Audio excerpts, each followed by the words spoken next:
Anda masih menyimak Ruang Publik KBR dengan tema KUHP dan peluang kriminalisasi ruang privasi warga negara yang bisa Anda dengarkan di 104,2 MS3 FM dan juga bisa Anda tonton langsung di channel YouTube Berita KBR. Masih bersama dengan narasumber kita, pagi hari ini ada Kak Geno dari ICJR. Kita juga sambil menunggu kedatangan Kak Eca dari Arus Pelangi untuk bergabung bersama kita di sini di Ruang Publik KBR. Nah Kak Geno, kita lanjut lagi ya Kak Geno ya. Ada pasal-pasal soal privasi seperti pasal 412 yaitu membahas kohabitasi dan juga pasal 411 ya Kak ya mengenai perzinahan. Tadi sebelum jeda juga sudah dijelaskan oleh Kak Geno. Mungkin boleh Kak dijelaskan lagi oleh Kak Geno kunciannya itu di mana saja Kak? Silakan Kak. Ya, terkait dengan pasal 412 tentang kohabitasi ya. Ya. Tadi untuk kunciannya sendiri pertama adalah bahwa ini adalah delik aduan, hanya bisa dilaporkan oleh suami atau istri bagi orang yang terikat perkawinan atau orang tua atau anak bagi yang tidak terikat perkawinan. Jadi pasal ini tidak bisa dilaporkan begitu saja oleh masyarakat begitu ya, dan juga misalnya kepala desa seperti yang beredar ya, banyak beredar isunya begitu. Itu di 412 dan juga pasal 412 ini dia nanti ketika berlaku di 2026 akan mengenyampingkan semua ketentuan perundang-undangan lain yang mengatur tentang kohabitasi. Seperti perda misalnya, karena banyak yang selama ini penindakan itu didasarkan oleh perda. Perda-perda ini nggak boleh lagi berlaku dan nggak boleh lagi ada bahkan yang terkait dengan hidup bersama sebagai suami istri, karena hanya KUHP yang akan mengatur tentang tindak pidana ini. Yang artinya ini hanya bisa ditindak oleh polisi. Nanti penindakan pertamanya polisi, bukan Satpol PP. Itu yang aku tegaskan terkait dengan pasal kohabitasi. Kalau pasal perzinahan, dia sama sebenarnya, dia adalah delik aduan. Diadukan hanya bisa oleh suami atau istri bagi orang yang terikat perkawinan atau orang tua atau anak bagi orang yang tidak terikat perkawinan. Dia prinsipnya sama seperti 412, seperti kohabitasi, perzinahan ini, cuma jenis perbuatannya sebenarnya yang berbeda. Kalau kohabitasi ini adalah hidup bersama sebagai suami istri di luar perkawinan, yang kita sampai sekarang belum tahu juga apa lingkupnya begitu ya. Dan 411, kalau 411 itu karena terkait dengan perzinahan, dia harus spesifik persetubuhan. Hanya persetubuhan gitu. Dan kalau 411, kalau kita lihat di penjelasannya, penjelasan dari KUHP ya, bukan suami atau istrinya ini didefinisikan siapa saja. Dia hanya bisa laki-laki yang berada dalam ikatan perkawinan melakukan persetubuhan dengan perempuan yang bukan istri. Jadi satu itu. Dua adalah perempuan yang dalam ikatan perkawinan melakukan dengan laki-laki yang bukan suami. Ketiga adalah laki-laki yang tidak terikat dalam perkawinan melakukan persetubuhan dengan perempuan yang diketahui berada dalam perkawinan. Yang keempat adalah perempuan yang tidak dalam ikatan perkawinan melakukan persetubuhan dengan laki-laki yang diketahui terikat dalam perkawinan.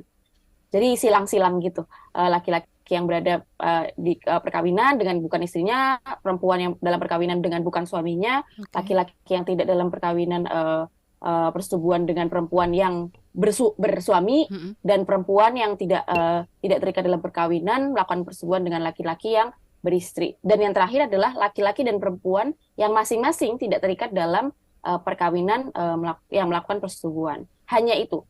Yang bukan suami atau istrinya itu hanya itu. Didefinisikan cakupannya hanya itu. Dan bagi saya sih yang paling penting sebenarnya di perzinahan dan kohabitasi itu adalah ya tadi yang delik aduan ya. Karena kan selama ini memang banyak banget penindakan-penindakan yang diviralkan warga gitu ya Kak. Betul, diviralkan warga. Kalau misal itu viral, kemudian mereka yang terkait itu suami, istri, orang tua, anak tidak mengadu, ya sudah nggak bisa diproses gitu. Nggak ada pilihan juga untuk memproses dengan pasal 4111 dan pasal 412 ini. Ini yang harus diketahui oleh publik ya, karena kalau nanti misalnya gitu ya kita di lingkungan kita yang seperti itu dan keluarganya tidak melaporkan gitu ya, orang tua istri, suami istri tidak melaporkan gitu ya, ya sudah kita sebagai publik, karena sebenarnya itu kan bukan ranahnya publik untuk kemudian bisa melakukan pelaporan gitu, karena ya itu kejahatannya adalah kejahatan terhadap sebenarnya institusi perkawinan kalau kita lihat asalnya dulu ya, kalau persinahan yang Hmm. lama ya. Mhm. Meskipun kalau sekarang ada dimensi moral yang kemudian dimasukkan, Ya. tapi memang dikuncinya di situ, itu adalah delik aduan gitu, Mbak. Baik. Lalu apakah pasal 412 dan pasal 411 ini nantinya akan dikenakan secara bersamaan gitu, Kak Geno? Ya, ini yang jadi menarik ya Hmm. sebenarnya. Itu yang kemudian jadi pertanyaan kita Ya. karena tadi yang aku sempat sampaikan juga, Hmm. di kohabitasi ini kan definisinya adalah melakukan hidup bersama sebagai suami istri di luar perkawinan. Ya. Apakah itu termasuk persetubuhan? Harusnya sih iya ya, harusnya ya. Tapi kan kita nggak pernah tahu. Jadi Hmm. kalau jadi kalau misal kohabitasi, misal ada orang tinggal bersama gitu Mm-mm. ya, dan mereka dalam situasi itu melakukan persetubuhan gitu, apakah itu akan kenanya 411 atau 412? Nah, itu gimana, Kak? Itu itu yang belum, itu yang akan sangat tergantung nanti dengan implementasinya. Itu yang nanti yang tadi aku sampaikan. Iya. Ini semua pasal-pasal ini dia akan sangat tergantung dengan bagaimana kemudian nanti kita bisa 3 tahun ke depan memastikan Mm-mm. interpretasinya benar gitu, dan aparat penegak hukum punya pengetahuan tentang itu gitu.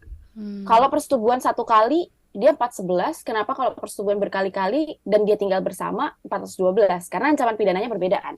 Hmm. Ancaman pidananya 411, persetubuhan itu 1 tahun, Ya. paling lama 1 tahun, eh, sedangkan kohabitasi 6 bulan.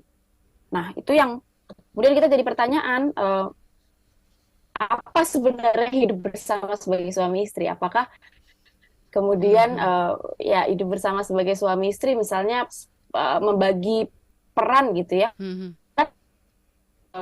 tinggal bersama gitu, punya roommate, Mhm. punya teman satu satu kosan gitu Mhm. ya, sama-sama bagi bagi peran, melakukan Iya. bagi peran di bersih-bersih gitu ya. Hidup bersama Apakah juga itu ya? hidup bersama sebagai suami istri? Oke. Iya, itu kan itu layaknya suami istri kan. Iya. Maksudnya layaknya suami apa gitu. Kita aja nggak tahu gitu. Suami istri di different di apa rumah tangga yang berbeda kan, beda juga Hmm. kan apa cara berkegiatannya itu akan berbeda. Mm-mm. Nah, itu yang akan kemudian jadi tantangan kita, bagaimana kita bisa mendefinisikan sebenarnya aparat penegak hukum, bagaimana bisa dipastikan dia mengerti sebenarnya apa sih maksudnya hidup bersama sebagai Hmm. suami istri ini gitu. Baik. Lalu nih Kak, pasal-pasal soal privasi lainnya gitu, itu bagaimana Kak? Dan apakah juga ada kunciannya gitu, Kak Geno? Pasal-pasal misalnya privasi lainnya, biasanya kita Ya. kalau privasi lainnya akan bicara tentang kesusilaan di muka umum. Dia Mm-mm. kesusilaan di muka umum ini sekarang KUHP itu memberikan batasan gitu ya. Mm-mm. Kesusilaan itu apa? Karena kesusilaan ini kan sebenarnya satu satu istilah yang kalau seakan-akan kalau kita bicara kita udah tahu maksudnya gitu ya. Hmm. Tapi kan itu akan sangat berbeda-beda setiap orang gitu, dan hukum pidana nggak boleh itu, jadi definisinya harus clear apa sih sebenarnya kesusilaan gitu. Kalau kita Hmm. bicara kesusilaan seakan-akan kita udah kayak oh itu ya perbuatan itu ya yang kesusilaan gitu, Hmm. kita udah tahu, cuma definisinya by the law gitu kita nggak pernah tahu sebenarnya. Nah ini kalau di KUHP yang baru kunciannya sebenarnya adalah dia didefinisikan melanggar kesusilaan itu apa. Oke. Perbuatannya hanya terbatas di ketelanjangan, Mhm. mempertunjukkan ketelanjangan, mempertunjukkan alat kelamin, maupun mempertunjukkan aktivitas seksual, hubungan seksual begitu. Jadi dia dibatasi hanya itu. Di luar itu tidak boleh. Misalnya saya kasih contoh, beberapa saat Mhm. lalu ada apa namanya kasus public display of affection misalnya. Orang gandengan, Ya. orang cium pipi gitu. Mhm. Itu kesusilaan, mas, kemudian dijerat oleh kesusilaan hanya karena itu dilakukan oleh teman-teman minoritas seksual gitu. Hmm. Dengan definisi yang sekarang itu nggak bisa gitu, karena dia bukan ketelanjangan, bukan mempertunjukkan alat kelamin, Mhm. dan dia bukan mempertunjukkan aktivitas seksual kan. Ya, Iya, cium cium pipi, peluk, gandengan itu kan bisa dilakukan oleh teman juga gitu. betul. Jadi itu tidak bisa. Jadi kunciannya salah satunya itu sih kalau kalau kita akan bicara tentang kesusilaan gitu. Jadi Itu salah pendefinisiannya harus satunya. lebih jelas lagi ya sebenarnya gitu Kak Geno ya. Iya, dan sekarang pendefinisiannya Mhm. lebih jelas karena setidaknya ada di dalam tubuh undang-undangnya ya. Ini kan ada di dalam Hmm. penjelasannya. Baik. Nah, yang jadi tantangan adalah bagaimana kemudian aparat penegak hukum bisa memahami ini, karena ini kan semua kita semua ya sebenarnya akan belajar dari nol Ya. gitu. KUHP ini kan baru, bener-bener baru gitu ya. Ada beberapa yang memang isinya sama seperti yang lama gitu. Cuma ada beberapa yang isinya terlihat seperti sama. Misalnya kesusilaan ini kan ini pasal lama di dalam KUHP juga ya. Mhm. KUHP yang berlaku sekarang lama. Cuma penjelasannya ini baru di dalam KUHP yang sekarang gitu. Mhm. Artinya fokusnya adalah bagaimana penegak hukum mau membuka diri gitu ya untuk baca lagi nih. Yang sekarang udah beda daripada yang lalu gitu. Baik. Baik Kak Gino, semakin menarik saja ya obrolan kita di pagi hari ini mengenai KUHP dan juga peluang kriminalisasi ruang privasi warga negara. Nanti kita juga akan coba baca satu persatu pesan singkat WhatsApp yang masuk di 0812 118 8181. Begitu juga dengan komentar-komentar yang mungkin juga sudah masuk di channel YouTube Berita KBR. Tetaplah bersama kami di Ruang Publik.